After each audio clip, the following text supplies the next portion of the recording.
النهارده جاي لكم بالترند اللي قلب الدنيا واللي طلبتوه منا كتير جدا نجربوه، واحنا عشان خاطركم بنجرب كل حاجه انتوا بتطلبوها. يلا بينا نعرفوا ايه الترند ده. المكرونه الجاهزه بتاعت الظهر. عايز اقول لكم المكرونه ديت كاننا بندور على حاجات ممنوعات يا جماعه، مش موجوده فعلا ولقيناها بصعوبه قوي، لكن دورنا عليها كتير لحد ما لقيناها لكم. يلا بينا نبدا الفيديو بتاعنا بسرعه عشان متحمس جدا ان انا اجربها. بصوا بقى المره دي هنفتحوا كيس كيس مع بعض نشوفوا محتوياته قبل ما نعملوه عشان نجربوه مع بعض. دي المفروض ان هي مكتوبه باستا بكريمه الريحان، ودي طبعا غنيه عن التعريف اللي كانت في كل بيت مصري باستا بالريد صوص. ودي المفروض بقى اللي هي وجعت دماغنا كلنا الايام اللي فاتت، الماك اند تشيز. واخيرا حبيبه قلبي الالفريدو. هنجرب دول مع بعض ونشوفوا هل هم تمام زي ما كل البلوجر قالوا عنهم ولا اي كلام. هنشوفهم مع بعض واحنا اللي هنحكم المره دي. خلينا نشوف الاول جوه منها ايه قبل ما نبدا نعملها. جواها ايه؟ جواش حاجه غير ده، صوص المكرونه. طيب ده سعره 21 جنيه، واتحدى يكون حد جاوب السعر ده. مش هيبان حاجه طبعا غير لما نعملها، بس انا حبيت اوريكم المحتوى بتاعها. ده شويه المكرونه اللي فيها، تقريبا طبق. تعالوا نشوف الوايت صوص فيها ايه، يلا بينا. لا،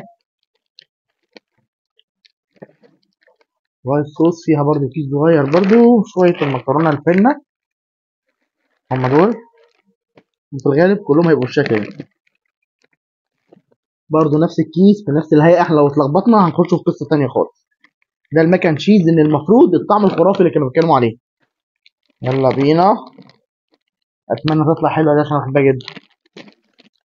الفريدو نفس المكرونه الفين ونفس الكميه. يلا بينا نجرب الاطعمه ديت ونشوفوا ايه دنيتها. انا هروح احضرهم دلوقتي وهجي لكم بيهم جاهزين وانتوا اللي هتحكموا بنفسكم. وهنا بعد ما حضروا الاربعه وهنبدا تجربه فيهم مع بعض، ويا رب يا رب يعجبونا. بالمناسبه حابب اقول لكم ان هي استهلكت لبن كتير جدا، اللي هيجربها يكون عارف ان هي محتاجه لبن. هي تقريبا بتحتاج لكل صنف كوبايه ونص لبن، الا الريد صوص مش محتاجه لبن، بتتعمل بميه. لكن هنشوفوا الجوده مع بعض نظامها، وانا عارف وواثق في منتجات الضحى. يلا بينا نشوفوا الطعم عامل ايه. خلينا نبدا بالالفريدو عشان انا بحبه جدا. يعني انا حطيت صوص ولسه.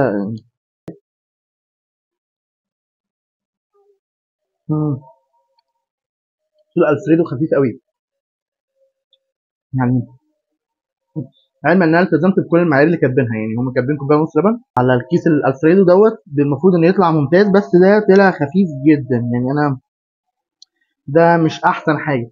علما ان احنا محضرينها كل حاجه، يعني هو بس يعني احنا سلقنا المكرونه عادي وعملنا احنا الخلطه بتاعتها كلها، بس احنا حطينا الكيس بتاع اللي هم حاطينه التوابل اللي احنا شفناها مع بعض في اول فيديو. ودي كانت النتيجه. الالفريدو خفيف جدا. خلينا بقى نشوفه طعم تاني. طبعا انا سايب الاثنين دول الاخر عشان دول ابطال الفيديو تقريبا. تعال نشوف طعم الريحان. انا مش بقبل قوي على طعم الريحان، لكن هنجرب. لا، بس انا عاجبني جدا نوع المكرونه ده بصراحه. مكرونه ممتازه ممتازه، بسم الله. حلو قوي، حلو قوي. لكن انا عندي تعليق ان هو محتاج ملح شويه يعني. شايف ان ملحه ممكن يحتاج سنه ملح. لو هتعملوه تلتزموا بالمعايير بتاعته كلها تمام، هيحتاج سنه ملح بسيطه خالص عشان الطعم يظبط. ممكن اكون بحب الاكل مالح، ممكن تحبوه كده.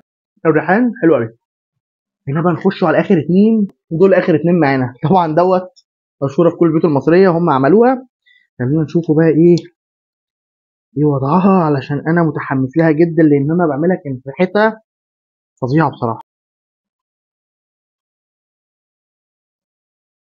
مع كل احترامي لماما وستات البيوت، تحياتي جدا لشركه ضحى، عملت طعم بالصلصه ملوش حل، اكسترا جدا. لو انت وصلت معايا لغايه هنا ما تنساش تعمل سبسكرايب، تعمل لايك على الفيديو، وتعمل شير عشان نجرب حاجات جديده كتير مع بعض.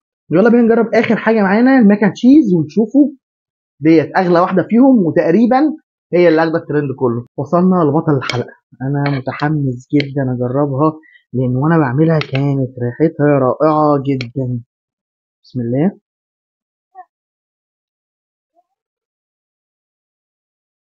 واو، ايه ده؟ ايه الطعم ده؟ الناس اللي اكلتها بره مش هتحس باختلاف قوي. يعني بتاعه المطاعم بره هي برضك ناقصه سنه الملح، كانت ظبطت المعادله جدا. لكن طعمها ممتاز، ممتاز جدا. هي تنفع وجبه يعني. الطبق دوت مع اي حاجه. طبعا الكميه قليله زي ما انتم شايفين، ده الكميه كلها.